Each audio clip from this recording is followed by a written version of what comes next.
too heavy.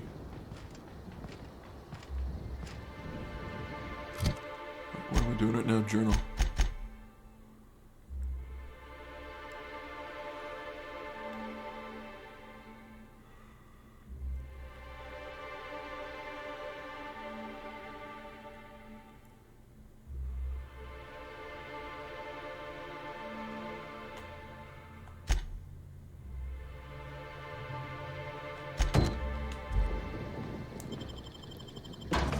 Definitely gonna do that one next, but first let's offload some shit.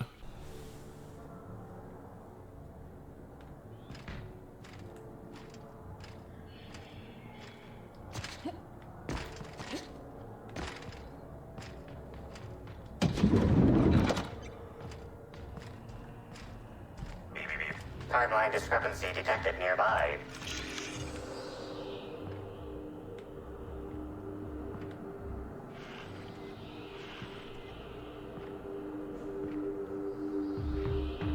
Here we are. And Fuck!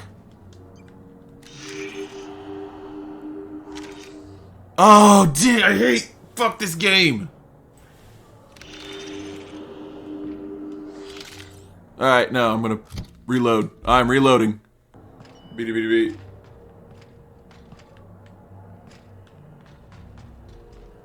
Huh.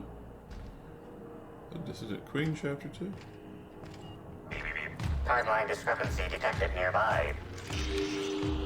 An industrial-grade laxative has been added to the liquor in these bottles. Why? Well, you know what? Glad I did that. A severed head of Burge 2000. The head of Burge 2000, torn from its body in the penultimate act of Titus Andronicus. Why, foolish Burbage, doubts thou perceive thou that Halcyon is a but wilderness of dissidents, and it is only through our citizens' vigilance that they be caught. Report any and all suspicious behavior for the local constable. Weird. Anything else here, Scan?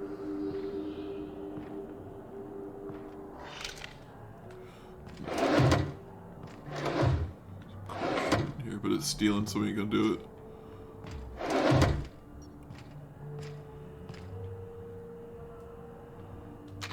There we go. Halcyon Helen encounters the Slugmen. That's having fought their way past the numerous bandits and ambushes and hostile automechanicals, Halcyon Helen and Olympus Opal have found themselves at the gates of the dissident hideout. You're a fine partner, easily better than my last, said Helen, but I dare say these fiends outrank your typical anti-establishment scum. Many of them were scientists before they deserted their corporations, whereupon they stole technology for their own nefarious purposes. I've seen their abominations, and they're more than a typical person can handle. You should return to your job and to the place where you're needed. Though I know my work was valuable, Opal said, I am still pleased that I was promoted to assist in your quest to rid the galaxy of those who would threaten the colony's productivity. The two of us together will, I believe, be twice as effective in eliminating enemies of the board. Halcyon Helen did not respond, but instead bid her companion be silent, for she had seen that the gates to the dissident hideout were no longer shut. Someone or something had opened them. Well, there you go. Oh, there's a lady in there. Huh.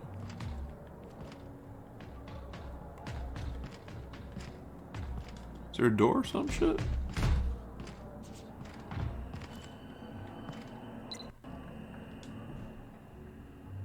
Why, hello there.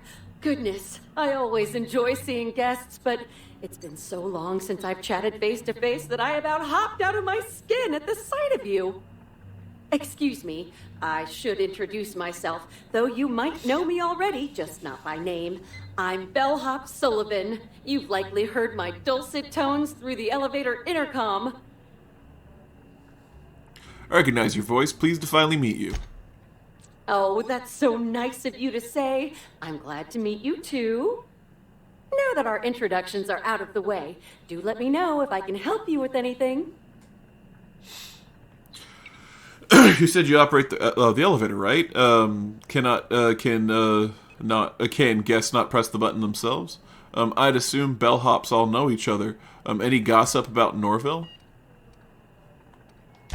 Unfortunately not. I was in the operator room for the elevator, as usual. The camera feed only allows me to see within the elevator, which always has many people coming through. For what it's worth, the murder was a right shame. I always enjoyed the serials starring Ms. Helen, though I did find them prone to repetitive plot structures. But I'm sure you've heard the rumor about what actually did her in. That marauders got into the hotel and management is covering it up so the guests don't run off? No, I have not heard this at all.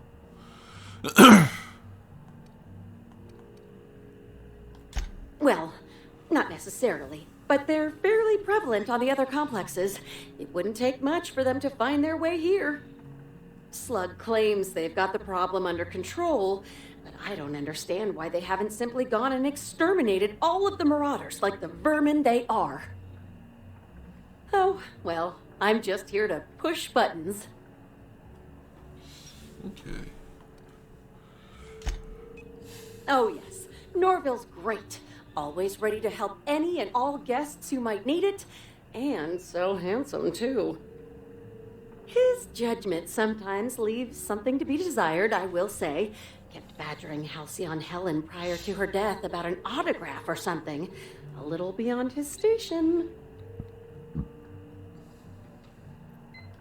Well, yes, but having an operator certifies that the right guests end up on the proper floors. We wouldn't want tossball players rubbing shoulders with CEOs. It'd be anarchy. Plus, there's always the risk a guest chips a nail or loses a ring on a button. It's an extra effort, but the Grand Colonial prides itself on personalized service in all things. That and the elevator still works if I'm ever not around. I do take occasional breaks and sleep every so often.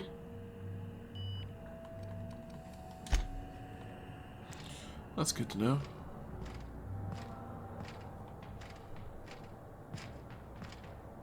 We should try to solve the puzzle hedges in the orchards. The prize is supposed to be something valuable. If there's any other discrepancies.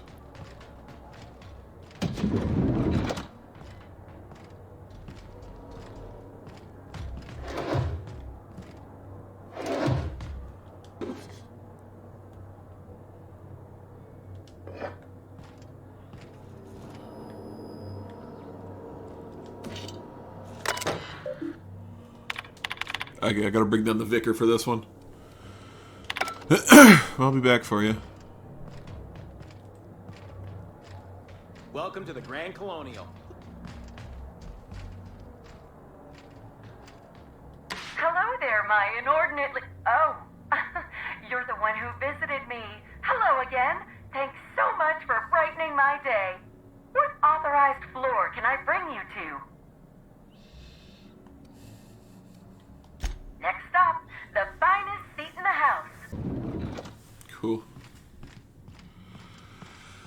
Alrighty.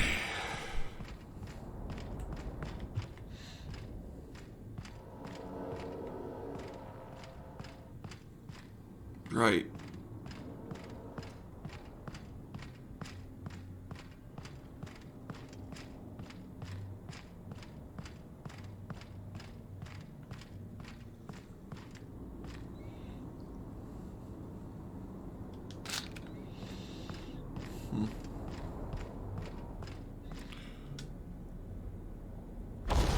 Let's break down some stuff.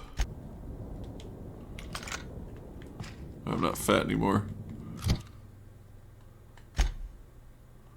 Not that. We'll switch out some shit. Just to fuck around a bit.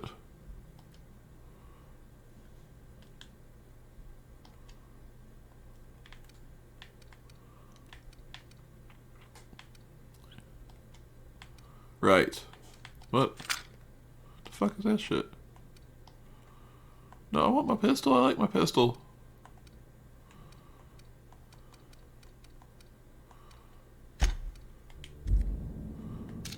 Oh, I see. Don't fucking do that. Oh, cool. It's all my stuff.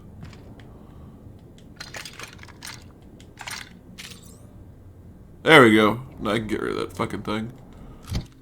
Go find my pistol.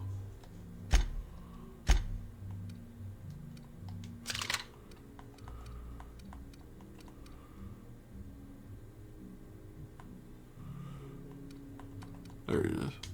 There's my baby. And then there's this gun. Nope, that wasn't the weapon. That was, okay. Frigidator. Cool.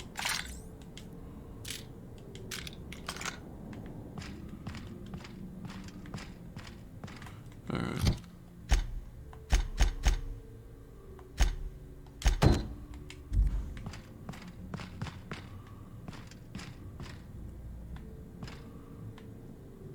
Aha! Always so nice to hear you, Inspector. I'll get you to your floor on the double. To the lobby we go.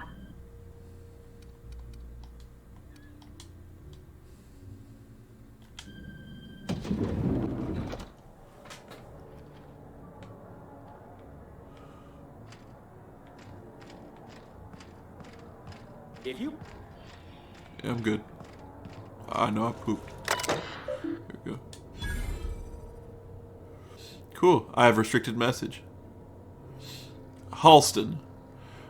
I have reason to believe that Ludvico is getting agitated again.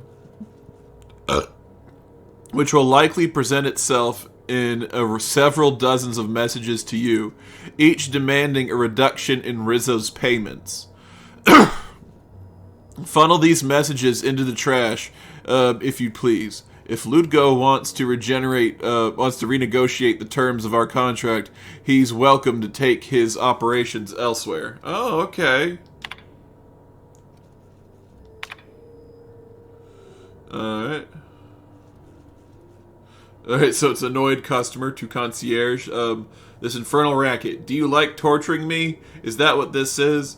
When I first learned that I'd be just beneath the floor occupied by Rizzo's Rangers, I was excited, as a tossball-loving Halcyonite should be. What I did not anticipate is this degree to which these hull heads seem to enjoy prancing to and fro, pounding on the floor and the ceiling every hour of this architect-cursed day. Did they install a toss-ball fifth court upstairs? I wasn't looking, or is this normal? And worst of all, it sounds like one of them has decided to start imitating a woolly cow. I'll give them that. It's a convincing facsimile, but it has no place in the hotel, and each bleat is so loud it shakes the glasses on my face. I demand a room change yesterday for each additional hour after midnight that I am not rehomed. I expect at least one employee fired. Here we go, and then concierge, a concerned Byzantite mechanical menace. To whatever member of this help it may concern, I heard a horrible clanking passing my room every night for the past 6 nights. Yesterday I mustered up all my courage and sent a servant to look, and upon her return she'd seen what looks like an armed mechanical wanderer by my room for the past 6 nights. She said it was something called a Burbage 3001, and that it was a stellar star. If the machine is a stellar star, I must ask, why are you filming outside our rooms without paying us? We are consenting to have our temporary property filmed. There is no doubt a contract for this, and if the machine is being allowed to wander without being filmed, then I want to be paid double. Do you have any idea how dangerous that thing could be? I'd tread on my foot and ruin my aspirations to be a professional dancer if I decided to to have those aspirations. I urgently wait your response. VIP guest list. Here we go. Concierge terminal. Holcomb's. Let's go. Yep. Holcomb, Black Hole Birdie. Holcomb's request has been about what you'd expect from a professional skull cracker. Toss ball sticks, new clothes, because he keeps, and I quote, accidentally tearing the shirts that are too small for my giant muscles. Funny how the rips seem to look more like they've been handmade. I've noticed that he's asked for very little in the way of effort accelerators or enhancers. No skin tough, no oxycomp, not even any dervish mist. Typically, tossball players go through that filth like no one else. Maybe Holcomb's trying to prove something to Helen. Whatever it is, I don't think it's going to work. Yeah, so he's trying to get off drugs. I don't think, yeah. Here we go. Concierge terminal. In the past 2 weeks, I have received, so it's for Woolrich, it's for Spencer Woolrich. I have received 300 different service requests from Mr. Woolrich. These requests include, but are not limited to, the entire wardrobe from Terror on Monarch, 413 different outfits, including a primal suit, 5 gallons of each color of Spectrum except black, wants 50 gallons of black, teacup canids of various breeds, a plasma launcher, and consisting of over 60% of all total requests, an upgraded room. Administrator Luvgo authorized him to move to the second largest room just to shut him the hell up. But Halcyon Helen got the biggest one, and of course Woolrich can't accept that, and he's been eclipsed.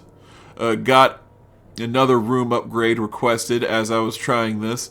I've more than half a mind to send an exterminator to fumigate his room, just so he can't request anything else for a while. But then he might come down here and try to talk to me, and I can't honestly. I'd rather and I think I'd quite honestly rather be dead.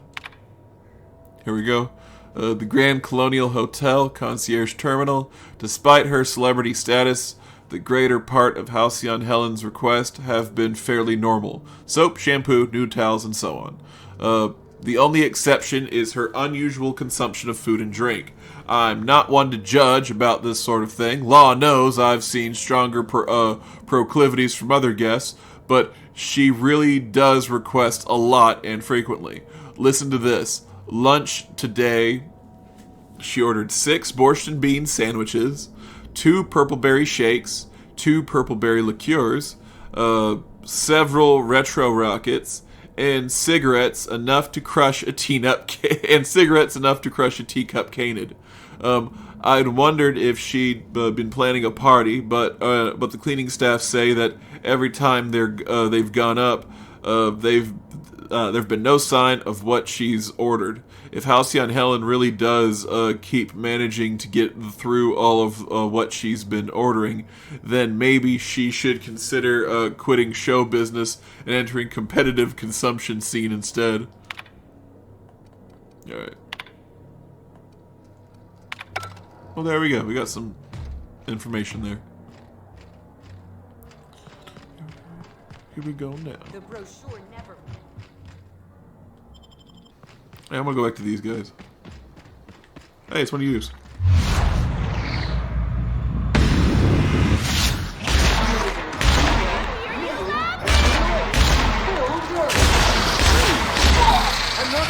Here's a little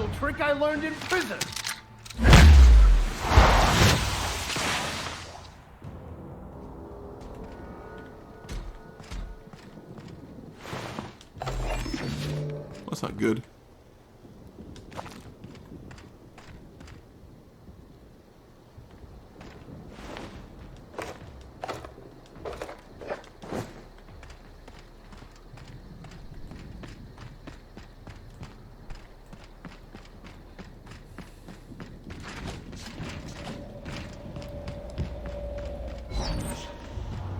So I've kept the thing from falling. That's one good thing, so yeah. But I definitely want to talk to the sublight guys. Because hopefully that'll go towards getting me back in the good graces of sublight. Also, what an awesome gun. I like this gun. Oh, there we go. Is it nighttime?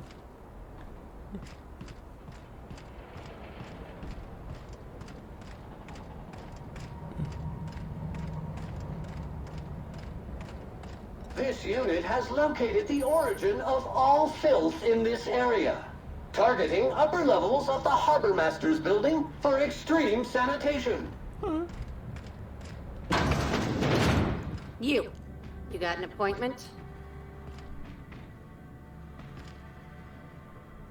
Appointment? Hello, I need to speak to Cedric. Yeah, that's why you're here. Appointment? Can I make an appointment right now? No appointment? No talking to Mr. Kincannon. Not entirely out of the question. Convince me.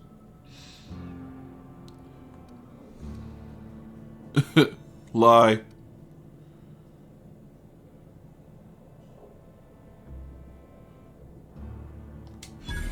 Inspector, you said. Well, maybe he'll appreciate your blunt charms. Maybe not. We'll see what he has to say. Mr. Kincannon, got an inspector here demanding to see you. Want me to call the guards? No, thank you, Eileen. I've been expecting her. Send her up, please. We're the future of sublight. Just you wait and see. What was that? What do you think you're doing? This stays between you and me.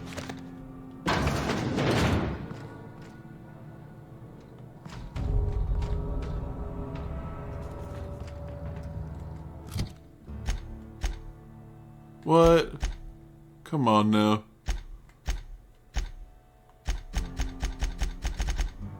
Oh yeah, fuck it, who cares? As long as we don't steal shit.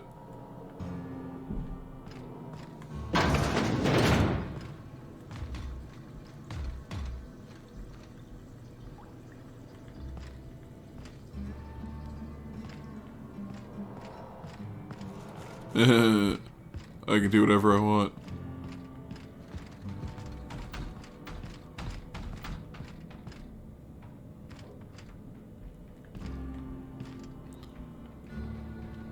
Oh, the Dissident Queen, Chapter 3.